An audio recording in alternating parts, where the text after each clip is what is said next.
WrestleMania. To me, the biggest WrestleMania moment is, without a doubt, beyond a shadow of a doubt, I just hate it whenever a montage of people views, and just when they're about to answer the question asked in the montage, they are immediately cut off and we likely don't get to hear their opinions. Also, some of these wrestlers gave not one but two answers, thus confusing the hell out of everyone who's interested to know what their favorite WrestleMania moment is. the first Oh, fuck off. Why would you cut off Shawn Michaels when he didn't even say anything? Hulk Hogan vs. Andre the Giant, WrestleMania 3. Almost every match that these wrestlers pick for best matches in WrestleMania history are not really the best. No offense, but the only thing people remember about Hulk vs. Andre was the historic body slam, and the rest of the match was, again, no offense, shit. every single WrestleMania that I've been in. Wah wah. Shawn Michaels and Bret Hart Iron Man match. But I thought you said your favorite WrestleMania match was Hogan vs. Ultimate Warrior. Now you changed your... oh, fucking forget it. Oh, beautiful. Oh yeah, I forgot that we still haven't done America the Beautiful yet. The sin I'm adding in is they put the hype up video before the song. That pyro plus AC/DC is what you call a perfect opening to get you pumped up for WrestleMania. That briefcase there should be made of gold. Inside. And that's all Michael had to say about it. That was one of the most awkward introductions to the Money in the Bank ladder match. Oh, my kill switch! That dumbass just had to get in the way, huh? Going under ladders, though it wasn't bad luck for CM Punk tonight, but still. Pepsi logos galore. I love it because I love Pepsi, and if you don't like Pepsi, well, who cares? Let's get it on. Ha! Giggity! And here's a man who came so close last year to winning this thing. Whoa, whoa, whoa, stop right there. Michael Cole obviously doesn't know his history. I don't recall seeing Finlay competing in the Money in the Bank ladder match at all during WrestleMania 24. It was 2 years ago, not last year, you stupid idiot. He wouldn't be proud to have a son like Hornswoggle. Are you kidding? I got two of them. What? For a first WrestleMania pyro for Kofi Kingston, that was awesome. I know how I felt at my first WrestleMania, WrestleMania 9. Probably pissed off because it was horrible.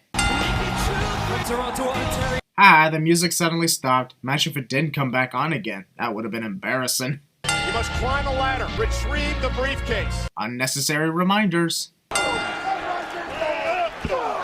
Well, that was very slow, and since Kane was watching Mark the whole time, he could have moved out of the way at any moment. Stadium.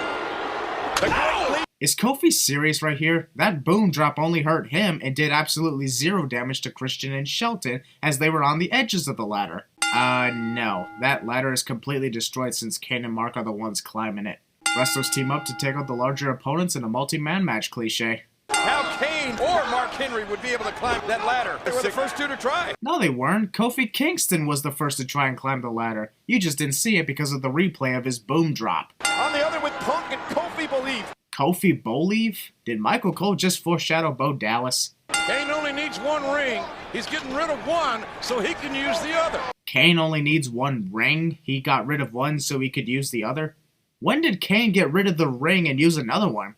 Let me guess, another case of something that happened in Apple? Or is Kane so evil that he manipulated our minds into thinking we see the same ring when in fact it's a different one? Oh yeah, there goes Kane. Apparently grabbing the rope and stopping your fall causes you to be out of the equation for the next few minutes.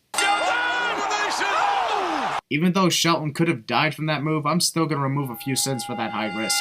No, get a shillelagh. Finlay ruined what could have been a shocking and awesome WrestleMania moment. And Hornswoggle, he's got a stepladder. Skip! No way! Bullshit. No way everybody would fall over from that. Damn, that's one of the biggest ladders in this match, and it still may not be good enough to reach the briefcase unless you're standing on the tip top of it. I don't know if I should sin the fact that even the biggest ladders don't come close to the briefcase, or that the briefcase may have been set higher than it normally would. Even though he failed, I gotta give Kofi props for that innovative move. No way! No! That's a double concussion right there. MVP, now what in the world? Haha, you failed. During the next year, you can... What's cooler than one ladder? Two ladders! I don't know why, just roll with it. Hey, Punk! Deja vu. Punk does it! Punk's done it 2 years in a row! Unless the Money in the Bank ladder match returns to WrestleMania, CM Punk will forever be the only guy to win 2 straight Money in the Bank matches at WrestleMania. Props to you, man. Previously on the Access Tour. Alright, so you obviously know I'm taking a sin off because it's motherfucking Kid Rock. However, this performance was literally over 10 minutes long. If this were a Kid Rock concert, it'd be the whole point, duh. But we've only gone past the first match, and Kid ends up performing so hot when all the divas show up, so it was somewhat of a performance and entrance theme. Still could have gone without the other 10 minutes of music. And since they replaced the tag team title unification match with this, that's a 10-sin penalty. Oh, I can't fucking resist. All Summer Long is a great song. Because it's PG. Battle Royal! Haha, the divas didn't even wait for you to give introductions. Miss WrestleMania! Miss WrestleMania. Just have to leave the ring and both feet hitting the floor. Well, that's fucking stupid. You're eliminated in any way, not just going over the top rope. All the divas that are in this battle royal on .com and a special. Don't you mean WWE.com? What is .com? Tori Wilson. Tori Wilson eliminated. Tori Wilson, Sunny, Victoria, Molly Holly, among others, made a guest appearance and were passed off like a random fan in the crowd. I've been blinded by passion most of the match. You never keep up with action on a diva match. Michael Cole would be great at CinemaSins 2 expansion. Also, in some ways, I don't blame Michael here. He's got a good point. It's next to impossible to keep up on what's going on in this match because there are so many divas in the ring. Oh, look at this! Ow. Jesus, how is Gail Kim not injured from that? That's one broken neck right there. The Bella Twins and Jillian. What? Michael, that was not one of the Bella Twins that got eliminated along with Jillian Hall. That was clearly Gail Kim. What match are you watching, man? Holly, she's in, she's out. Maryse easily just gave up. A simple slow throw over the top rope with over 100 possibilities of hanging on, and she decides, nah, screw this. There goes Maurice. For fuck's sake, it's Maryse, not Maurice, you stupid idiot! Hey, Beth Phoenix. Beth Phoenix clearly saw Santina, and somehow didn't recognize her. Melina and Beth Phoenix. Overdose of bell ringing. My name is Santina! Skip! In your sash. Oh, Holy shit, we just skipped to something else that I'm gonna have to skip. This whole 3-on-1 handicap elimination match was a complete waste of time to me. I mean, Jimmy Snuka, Roddy Piper, and Ricky Steamboat were only pawns for the true feud here, and that was Chris Jericho versus Mickey Rourke, which I also think was a waste of time. Also, Mickey hyped up a match between himself and Chris only to back out as we got closer to WrestleMania. That ain't cool. Either you challenge someone and live up to your word, or you simply don't challenge anyone at all. Also, Chris found out that he wouldn't be facing a movie actor at WrestleMania, so what does he do? He takes his rage out on 3 men who have gone past their prime in wrestling. Wow. I think I'm going to challenge Jimmy Snuka, Roddy Piper, and Ricky Steamboat at WrestleMania. Just because I don't want to face anyone who actually stands a chance against me. today people forget about these legends. Oh, from Chris's point of view, if he defeats the legends, everyone will forget all about them. I see it now. It makes sense. Wait, what? The Nature Boy! Way too much kissing going on here. What the fuck? That is just awkward right there. I didn't know that Ric Flair's famous phrase was, ooh! I guess I must have been delusional all these years into thinking he says, woo! Well, if Jericho's turned his back on all these legends, that means he's turned his back on the entire WWE Universe. No offense, JR, but Chris had turned his back on the fans for a long time at this point. Or did you think he didn't turn his back on the fans before, and him attacking the legends was the only way to convince you? All three legends. Hell yeah! Badass Roddy Piper at the start of the match, showing you he's boss by shouting, "Get the fuck out!" One sin removed. Says, "Whoa." WWE failed at censoring Roddy saying "fuck you" because they ended up censoring the "you" part. He's feeling right now that he's bitten off a little more than Hey, Jimmy, stop! That tickles! a poster boy for what Mickey Rourke Chris isn't even trying, is he? because Jimmy missed. stuck a tackle. Alright, so Jimmy typed out to the walls of Jericho, and the referee signaled for the bell to be rung. There are still 2 more eliminations to go, dumbass. Matchup continues. Roddy I'm sorry, but I can't stop smiling every time Roddy gives an insult, like motherfucker or son of a bitch to Chris, which was before almost every move. Already removed a sin for this before, so I'll just not sin it this time and move on.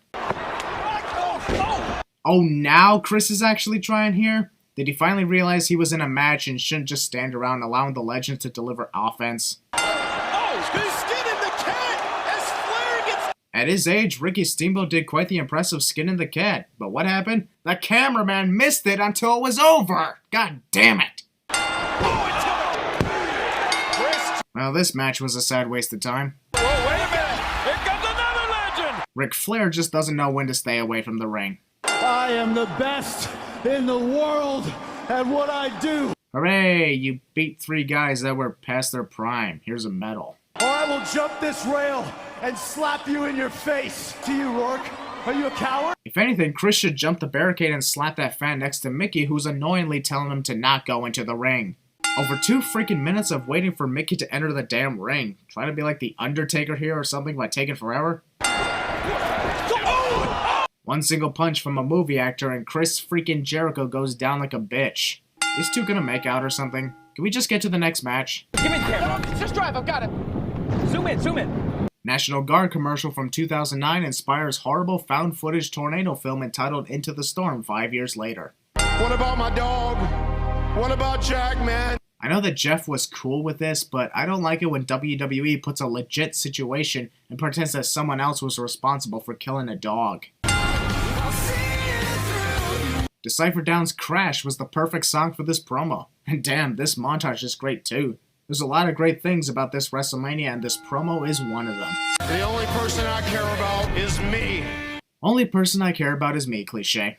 By the way, this entire promo is all Branson's needed to do to know what this rivalry was about. By simply watching this 3-minute promo, Branson's could have realized that this promo was not about a charred dog collar. Why am I taking more shots at a popular channel when I murdered it almost a year ago? Because I'm sitting in what used to be the lair of Branson's, that's why. Matt Hardy thinks he's Chris Jericho. Risk or oh! I'm removing 2 sins here. Why? Because this is how an Extreme Rules match should look like. Getting the weapons involved literally 10 seconds after the bell rings instead of 10 minutes after the bell rings. Risk or oh! It looks like Matt finally got his face on the WrestleMania poster. Wah wah. Did you ever believe you'd see this day happen? Even though we've seen them fight in extreme matches many times over the years before this one, and this match taking place at WrestleMania doesn't make it any different either. Much respect for his brother Matt. He wouldn't Jeff can't even fold a chair. your own brother. Damn, I feel bad for removing a sin, knowing this actually injures Jeff. But I'm doing it because you don't often see that in extreme matches. The leader of the Matt is addicted to broomsticks. TLC matches that they teamed and won at WrestleMania. Wait, what? Come on, JR. Even you would know that the Hardys never won any TLC matches at WrestleMania, especially considering you were the one calling the matches. And if I recall, there was only one TLC match that the Hardys competed in at WrestleMania, as the one before that was just a ladder match. And if I'm not mistaken, Edge and Christian won both of those matches. That is a double sin right there for not remembering what happened in history. I can remember the days you and I. Stop in a fucking Extreme Rules match just for a little bit of blood. This match is labeled as extreme, so how the hell did the doctor and referee not expect any blood? Extreme Rules. Yeah, we know, Michael. No need for the reminders. Jeff and Matt, 5-time tag team champions. Wrong again. The Hardy Boys were 6-time tag team champions of the WWE, not 5. It's like a bass drum for Kid Rock there. Oh my god, so many references to Kid Rock here. The Undertaker and Kane at 14. And 20. Don't forget about Undertaker and Kane facing off at WrestleMania 20, too. Hi, you almost lost your balance. Earlier that night at the Rumble, Matt Hardy had failed to win back the ECW Championship. So you mean to say that Matt attacked Jeff at the Royal Rumble because he failed to win back the ECW title earlier during the event? If that was the reason, and it'd be a dumb one too, then how do you explain the accidents Matt took responsibility for? To the limit! Well shit, I'm removing 4 sins for that extreme risk-taking move. But at the same time, I'm adding in a sin because Jeff put himself through a table as well. And Matt was barely put through that table as well, considering Jeff slid off the first table. And a broken brotherhood! Foreshadowing the broken Hardys. To these young men. Jeff Hardy. Matt's right leg was the easiest leg to hook in sight, but Jeff decides, nah, I'll hook the left leg and hope that he puts his right leg on the rope, giving me the chance to fuck him up even more. Those are the tables left from that. Jerry, I may be mistaken, but those are clearly not tables. Those are clearly ladders. Wolf whistling. Jeff Hardy! Well, Jeff's gonna feel that for 3 weeks. Also, once again, I feel bad about doing a double center mover knowing Jeff gets legit hurt from that. But once again, the reason is because we don't often see this during extreme matches these days. The referee is helping. Bad garbage can. Jeff Hardy's defending in the steel. I admit, that was quite the extreme way to end this Extreme Rules match. Awesome! Who the hell left that weed sign right there?